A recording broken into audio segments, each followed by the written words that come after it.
किसी छोटे से गांव में मिट्टी की पगडंडी के किनारे बसा एक घर था। वहीं रहता था आर्यन। पिता खेतों में मजदूरी करते थे, मां दूसरों के घरों में बर्तन मांजती थी, लेकिन आर्यन के चेहरे पर हमेशा मुस्कान रहती थी।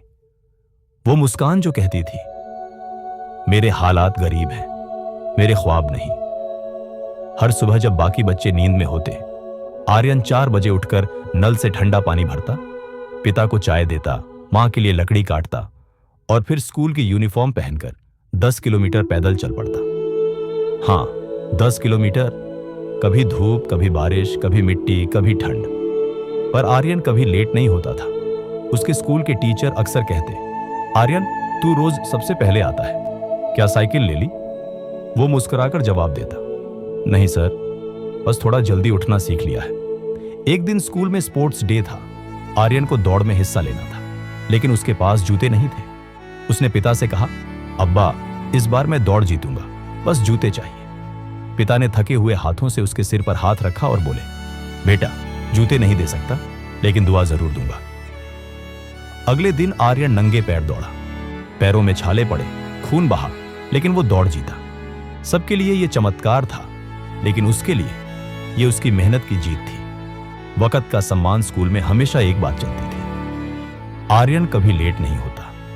टीचर भी अब उसी पर भरोसा करने लगे थे। वो घंटी बजने से पहले ही हाजिर हो जाता, हर क्लास, हर परीक्षा, हर प्रोजेक्ट में। एक दिन प्रिंसिपल ने बुलाया और कहा, आर्यन तुझे टाइम का इतना एहसास कैसे है?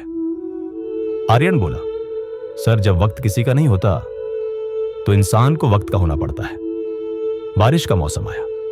गांव से स्कूल जाने वाली सड़क नदी से कट गई थी। बाकी बच्चे स्कूल आना बंद कर चुके थे, पर आर्यन वो रोज आता था, कभी गीले कपड़ों में, कभी भीगे बस्ते के साथ, कभी पुल के ऊपर रखे पत्थरों पर से छलांग लगाता हुआ। एक दिन टीचर ने रोक लिया, आर्यन इतना रिस्क क्यों लेता है? वो मुस्कुराया और बोला, सर अगर आज मैं रुक गया तो जिंदगी भी रुक जाएगी। कॉलेज का सपना। 10वीं के बाद आर्यन ने शहर में कॉलेज का फॉर्म भरा।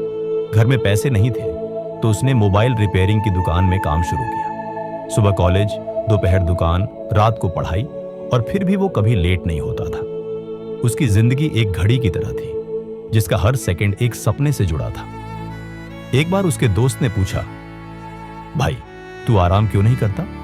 आर्यन ने कहा, आराम गरीबों का हक नहीं, उनका जाल है। जब तक मंजिल नहीं मिलती तब तक रुकना हराम है। 5वां मोड़। पहला इंटरव्यू कई साल बाद आर्यन ने सिविल सर्विसेज की तैयारी शुरू की। लाइब्रेरी में वो हर रोज टाइम से पहले पहुंचता और रात तक सबसे आखिर में निकलता।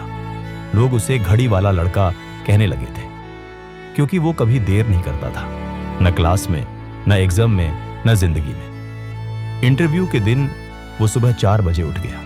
हालांकि इंटरव्यू 10 बजे था, लेकिन वो 8 बजे ही ऑफिस के बाहर था। वहां बैठे एक बूढ़े आदमी ने कहा, इतनी जल्दी क्यों बेटा? आर्यन बोला, सर मैं देर से सिर्फ 2 चीजों में आता हूं, एक नींद में और दूसरी मौत में। कुछ महीनों बाद रिजल्ट आया। आर्यन निश्चय पहले ही प्रयास में पास। पूरा गांव जश्न में डूब गया। लोग बोले, वो लड़का जो कभी लेट नहीं हुआ अब देश के लिए काम करेगा। पिता की आंखों में आंसू थे। उन्होंने कहा, बेटा तूने तो वक्त को भी हरा दिया। आर्यन ने मुस्कुराकर जवाब दिया, अब्बा मैंने वक्त को नहीं हराया, मैंने बस उसे अपना दोस्त बना लिया। आज भी जब आर्यन किसी स्कूल में जाता है तो बच्चों से एक ही बात कहता है, सक्सेस किसी टैलेंट का खेल नहीं, ये टाइम और डिसिप्लिन का रिश्ता है। जो वक्त का आदर करता है, वक्त एक दिन उसी को सलाम करता है। और पीछे की दीवार पर एक पोस्टर टंगा होता है, वो लड़का जो कभी लेट नहीं हुआ, IAS आर्यन शर्मा। जब तुम वक्त के साथ दौड़ना सीख लेते हो तो वक्त तुम्हारे पीछे दौड़ने लगता है।